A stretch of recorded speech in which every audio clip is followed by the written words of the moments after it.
Hi, Facebook followers. It's Bonnie Urbay, host of PBS's To the Contrary, and I am here with Galen Burrows of the Feminist Majority Foundation. She's their policy director, and we're talking about a major story that broke this week today, and is getting no attention in the media because it's all about what the president tweeted to Vika Brzezinski, which is, of course, a huge story on its own. But will actually have much bigger impact on women and all victims of sexual assault on campus. Because Senator DeVos, the head of the Department of Education, and told her that they thought her letter from her special counsel in charge of cases of sexual assault and responding to complaints, saying that they would narrow their work in this area, could be extremely detrimental to women particularly, but all people who could be victims of sexual assault on campus. So Galen, please tell me, what does this mean for women? What does this mean for the feminist majority's hugely successful campaign over the past decade to get campus sexual assault in the headlines and on the front pages?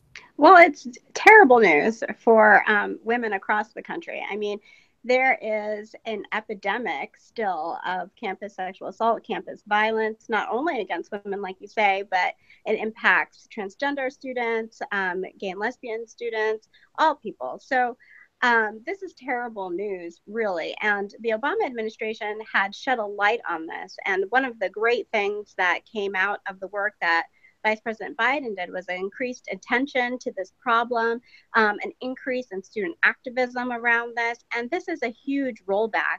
It's going to be a huge challenge now that we don't have the support of the federal government, the Department of Education, to really address this problem. The budget cuts that they're thinking about doing to OCR, cutting the staff, the new rules.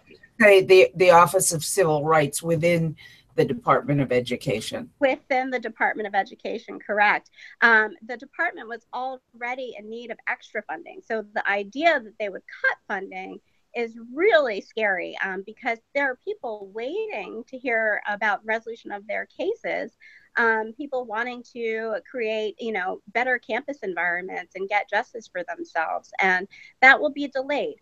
The other thing that's really concerning is this administration's treatment of regulations. We don't know what's going to happen to the Title IX regulations with respect to sexual misconduct, sexual harassment, and sexual assault. But we've seen what they've done with the regulations for transgender students, and it doesn't bode well. Now, I know of a lawyer defending a defendant in one such case of allegations of sexual assault on campus, and that is all going through the university and the defendant. It's not having anything to do with the Department of Education. So tell me, and this case was brought by the university itself. So does it, if they cut back funding, as you say, they're trying to do, if that budget gets through Congress, if the Office of Civil Rights, the head of the Office of Civil Rights says we're going to push back in terms of enforcing claims, won't universities still hear claims that are brought by victims? But what will, or, women who've been assaulted, I hate using the term victims because they're not victims, they're survivors and they're fighters in most cases. But won't there still be claims brought before university boards? Yes. So, students can still bring complaints to their universities and go through a grievance procedure. But oftentimes these procedures are what leads to complaints to the Office of Civil Rights and the Department of Education, because a university hasn't had an adequate process, or the procedure has been unfair or somehow deficient. And so you need the Department of Education to serve as an enforcer, to make sure that schools are taking it seriously, to make sure that all students are protected. I think one thing that might happen because of all of this is that students might feel empowered to go to the federal courts.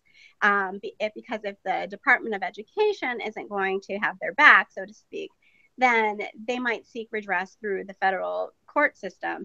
And, you know, we have done that. The Feminist Majority Foundation, we have a case pending against the University of Mary Washington related to sexual harassment and online against some of our students who have a campus group there. So I think that we might be seeing more of that, but that's really a shame because students shouldn't have to go to court, get lawyers. It requires a lot of money from the student or student's family, right, to hire a lawyer to take the case to federal court. These things aren't free, correct?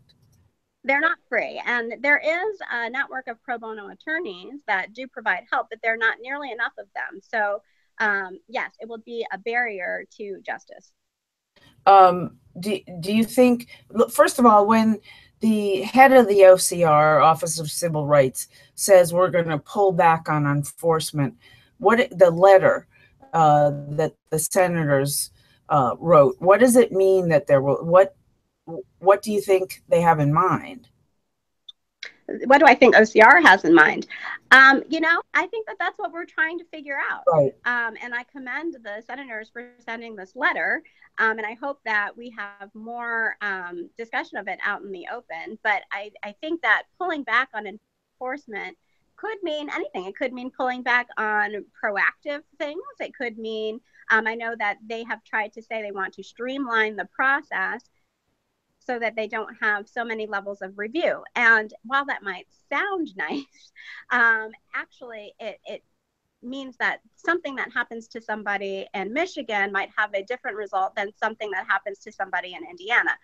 We need to make sure that the Department of Education is enforcing the civil rights of all students, no matter where they live, no matter where they go to school, and make sure that they're able to access educational opportunities on equal footing with all other students. So I think that this cutback in enforcement, when it's viewed in the context of a Secretary of Education who has not been a champion, let's say, of fighting for victims or survivors of campus sexual assault, who has not really been a champion of LGBT students or students with disabilities, it is very concerning because what that could mean is that these students sort of fall by the wayside, and their struggle really to have equal opportunities in education will not, they won't see, you know, the promise of Title IX, but, you know, we're talking about Title IX, but what about Title VI? You know, race discrimination based on ethnicity. We still don't know what's going to happen to those cases either. Interesting, sad, but fascinating. Thank you so much for your time, Galen Burrows, yes, of the Feminist Majority. And we really appreciate your time, and we hope everybody watching learned something from this. Take care. Thank you very much.